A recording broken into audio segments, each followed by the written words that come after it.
Hi there. Before we get into the crux of the conversation today, I'd like to just let you know that by watching this video, you are not supporting moronic, irresponsible driving. Throughout the conversation that I'm going to have with you in a second, my total focus is on driving and the safety, responsibility of myself, any passengers that I have, and also the other drivers on the road. I am not looking at the camera. It's operated remotely, so my hands are on the steering wheel, the gearbox. There's nothing irresponsible about the way that I'm recording this video.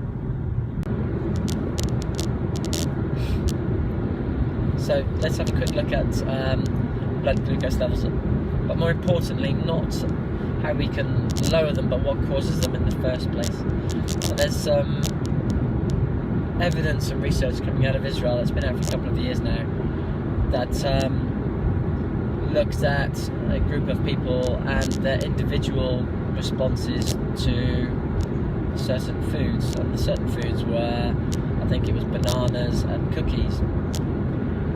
So just by common sense, one would assume that the cookie eaters had higher blood glucose levels than those eating bananas, or the same people had higher blood glucose levels after eating cookies compared to their own blood glucose levels after eating bananas. However, the research didn't support that, and what was actually, or what the conclusions that were drawn, were that some people were genetically more predisposed to having higher blood glucose levels after eating the bananas compared to eating the cookies, and vice versa. What does this mean in general though? It basically means that we may actually be eating foods thinking that they're good for us, but in actual fact they're creating much more of a glucose storm, blood sugar storm, than we anticipated. So in understanding that we can all have independent and individual blood glucose levels after eating certain foods, it stands to reason that we should or could be checking them. It's very simple as well. So you get yourself down to Sainsbury's or any other little chemist, Tesco's, whatever, and you can buy yourself an AccuCheck blood glucose monitor reader. It's a little handheld device, and what you do is you prick your finger, you take your blood glucose reading, and voila, you have your numbers. What you might want to do is take your blood glucose reading before you eat, then take it 30 minutes after, and then an hour after that, and that will give you a good response to the food that you've eaten in terms of the time it takes to reach its peak after ingestion to the time that it takes to lower it. And usually within an hour or so, maybe even 2 hours, you'll find that those levels come down. If they don't come down, just keep taking the readings every 30 minutes to see how long it takes for them to come down. Okay, so those of you that don't fancy the idea of lancing your finger every time that you have a meal for the next couple of weeks, there's the portable handheld device called a Freestyle Libra. It's generally quite consistent. The accuracy is pretty good. And what that does is you get this little pod. The pod attaches to your arm.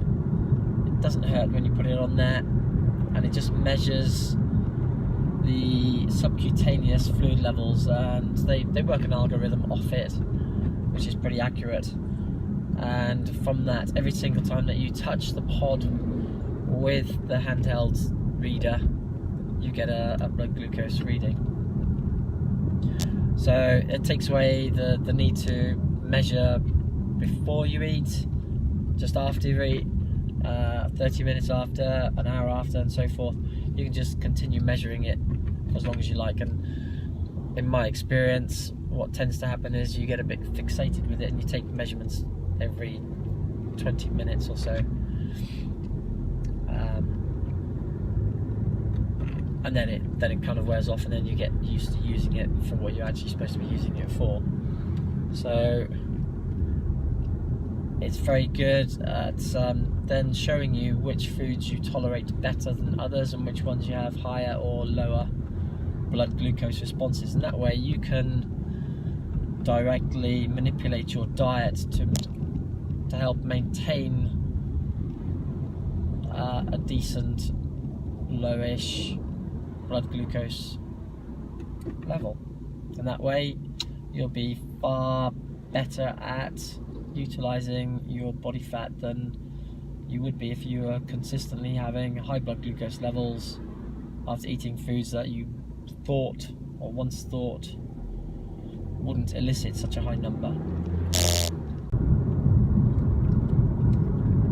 So what else can affect our blood glucose levels?